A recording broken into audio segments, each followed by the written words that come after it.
ஒரு காலையில் திருவண்ணாமலையில் உள்ள அருணாச்சலேஸ்வரர் கோவிலில் பக்தர்கள் வழக்கம்போல் வழிபாடு செய்து கொண்டிருந்தனர்.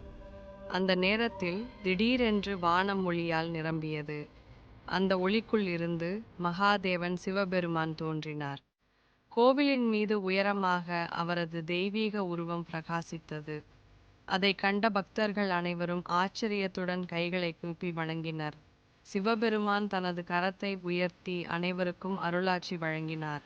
அவரிடமிருந்து வெளிவந்த தெய்வீக ஒளி முழு கோவிலையும் நிரப்பியது. நந்தி சிலை கூட அந்த சக்தியை உணர்ந்து தெய்வீக ஒளியில் பிரகாசித்தது. வானம் முழுவதும் சிவ ஒளி பரவியது. அந்த அருள்மிகு தருணத்தில் பக்தர்கள் ஆனந்த கண்ணீருடன் பிரார்த்தனை செய்தனர். சிவபெருமான் அருளால் அருணாச்சல மலை முழுவதும் தெய்வீக சக்தி பரவியது. சிறிது நேரத்தில் அவரது உருவம் ஒளியாக மாறி வானில் கலந்தது.